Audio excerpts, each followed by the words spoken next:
Hi, everyone. I'm excited to welcome you to this video all about how you can participate in the Massachusetts Environmental Policy Act review process. In this video, I'm going to spend about 10 minutes walking you through the tried and true ways you can have your voice heard during the MEPA process. If you want to learn more about when MEPA review is required and what happens during MEPA review, I'm going to direct you to another video resource, which is going to be linked on the screen right now, that provides an overview of MEPA given by the director of MEPA, Tori Kim. We're thrilled you're interested in learning about how to participate in MEPA, because one of the key purposes of MEPA review is to provide meaningful opportunities for folks like you to participate in the government decisions that might impact the environment and might impact your community. So we're really glad you're here. My name is Kate Harson, and I'm the Environmental Justice Liaison for the MEPA office, and I'll be your host throughout this video. We're going to talk about 6 great ways to participate in MEPA review today. We'll be going through each of these items in detail, but these strategies might be more or less useful for you depending on what stage a project is in during MEPA review, or depending on whether you're trying to gain information, ask questions, or share recommendations or concerns about a project. I welcome you to revisit this resource multiple times and skip to the strategy overview that is most useful for you in that moment. So let's start from the top and talk about checking the environmental monitor for MEPA project filings. The Environmental Monitor is an online publication and online project repository that is published by MEPA. All projects submitting environmental notification forms and environmental impact reports or other MEPA filings are published to the Environmental Monitor and can be viewed on the Environmental Monitor website. The Monitor website is provided on the screen now. MEPA publishes the Environmental Monitor twice a month, typically around the 10th and the 20th of the month. And when a project is published and a MEPA analyst is assigned to review that project, the comment period will begin for that particular filing. If you want to learn more about the typical MEPA filings and the duration of comment periods for those filings, I welcome you to watch that other video, the overview of MEPA, which provides more information on both of these topics. Lastly, anyone can sign up to be notified each time the Environmental Monitor is published. All you need to do is send a blank email to the address that's listed on the screen to be added to the distribution list. You should get an email twice a month with a link to the most current Monitor publication. So we're going to walk through what the Environmental Monitor looks like together so you can get a feel for what's available in this resource. So you'll visit the Environmental Monitor website on your computer or on your phone, and the page will automatically load to the most recent Monitor issue. But you can also view previous issues as well. Once you scroll down, you'll see the projects that submitted MEPA filings in the most recent Monitor. As you can see, there are tabs with different types of information on the top of the Monitor. The New Projects tab provides a list of projects that were published in the most recent Environmental Monitor issue. And then the Projects Under Review tab provides a longer list of projects that are open for public comment or awaiting a MEPA decision.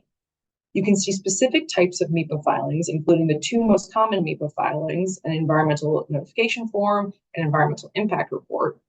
And in addition, there's some key information provided on projects, including what municipality a project is proposed in, so you can quickly see if a project is being proposed in or nearby your town or city. And you can also quickly check when the comment period ends for a project filing. Finally, there's a button with a little paper clip on it, and that lets you view and download the entire project filing for your review. Okay, next we're going to talk about the MEPA site visit and remote consultation sessions. We're going to discuss how to find out when and where these meetings occur and how you can get important information about projects from these meetings. Every time a new project is filed with MEPA, we hold a consultation session, which is essentially a public meeting in which the people planning the project will present a summary of the project, and then agencies and the public has the opportunity to ask questions or share thoughts on the project. Usually, these consultation sessions are held remotely over video call, and generally, whenever a project is proposed within an environmental justice neighborhood, that consultation session will be scheduled for the evening. That said, if there is a daytime consultation session, you can often request for an additional consultation session to be held in the evening or as an alternative to a daytime consultation session. For some of our largest projects that we review, that MEPA consultation session will also have an in-person component.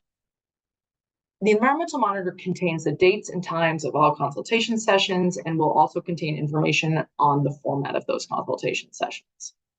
In addition, MEPA sometimes holds in-person site visits for large-scale projects that exceed EIR thresholds, and this provides an opportunity to actually go visit the location where the project is being proposed and see how that project would be situated in your neighborhood. Lastly, if you'd like to attend either of these meetings, but you don't feel comfortable participating in English, the notice for the consultation session and the site visit will have information on how to request oral interpretation services. In some cases, interpreters will be present at these meetings without the need for advance request.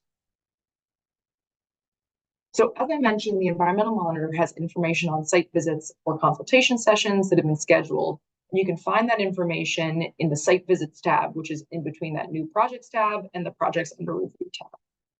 Here you can find logistics of those meetings, including the date and time of those meetings, as well as the format for those meetings. So as you can see, the first meeting on the screen is for a remote consultation session, and there's information provided on how to get access to the video meeting link. Below that, there's an in-person site visit with the address, the actual physical address of where to meet for that site visit.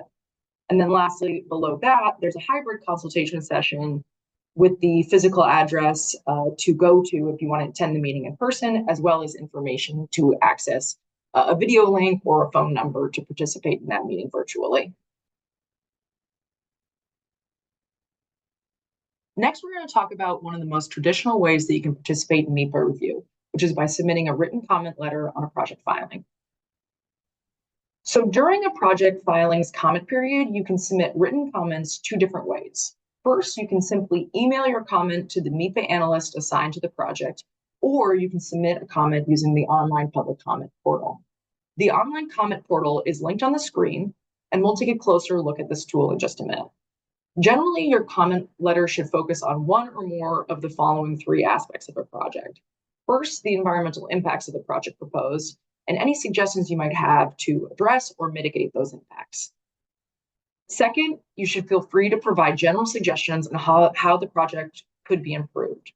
You know your community better than anyone, and we at MEPA believe that a project only gets better when it incorporates suggestions and input from community members. And then finally, you should let us know whether or not the project has conducted sufficient outreach in your area. This is really important because for projects that are located within or nearby environmental justice populations, MEPA requires that those projects make enhanced effort to meaningfully engage with those communities. If you believe that a project team has not made sufficient efforts to reach out to people in your area, we want to know about that. One last note about submitting public comments is if you provide your email address with a written comment on the initial filing for a project, which is called the Environmental Notification Form or the ENF, you'll be notified when the next project filing is submitted. So essentially, commenting on a project can be a great way to stay informed about when a project enters the next stage of MEPA review. As I mentioned, I'm going to walk you through the online public comment portal to show you exactly how to submit your public comments there. So you'll visit the public comment portal website on your computer or on your phone, and then click on Search for Projects Open for Comment. This will take you to a list of all projects with open comment periods.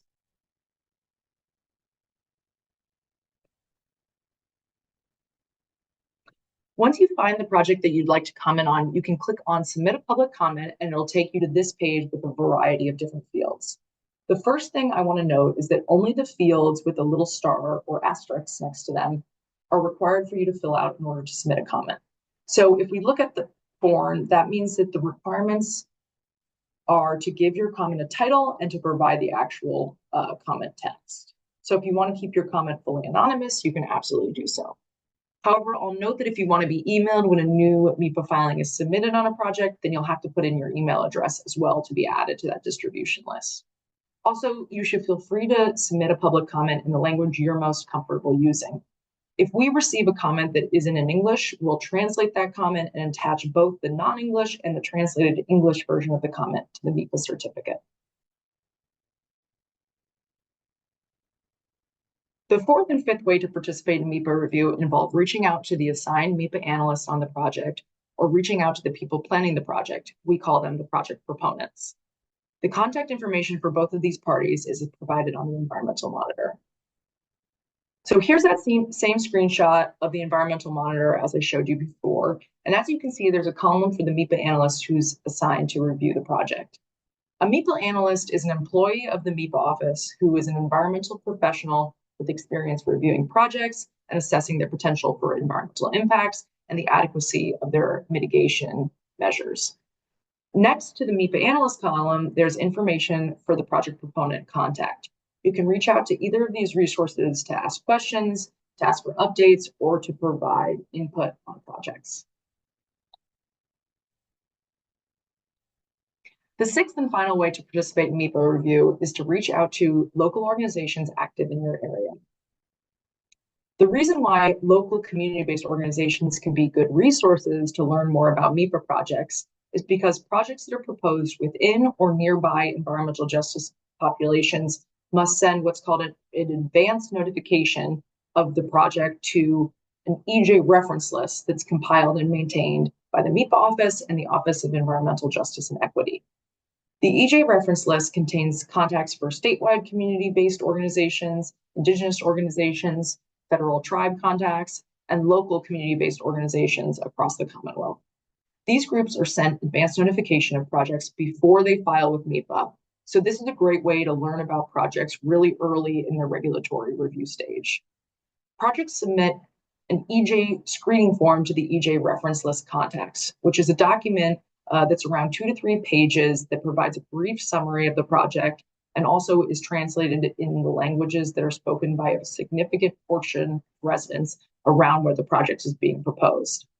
All projects that have sent advance notifications and EJ screening forms can be viewed on our website, which is linked on the screen. If you follow that link, you'll find a table listing all projects submitting advance notifications on our website. That table contains information on what town or city the project is being proposed in and what type of project it is. So say it's a project for residential development or a dam repair. This table also contains a link to the environmental justice screening form for each project, which will provide even more detail on that project. If you click on the EJ screening form link, a PDF will pop up providing even more project details, including the translated EJ screening form and who to contact on the project team to ask questions about a project or to request a public meeting. And with that, we've gone over 6 of the key ways you can participate in the MEPA process. I hope this has been helpful and informative to you and that it inspires you to learn more about projects in your area and to use your voice to improve those projects.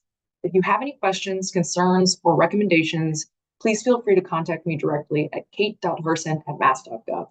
Also on the screen are some additional MEPA contacts and information, including our link to our website. To learn more about MEPA and how you can get involved, I encourage you to take a look at our website and visit the How to Participate in MEPA Review webpage, which is linked on the screen right now. Thank you again for your time and be well.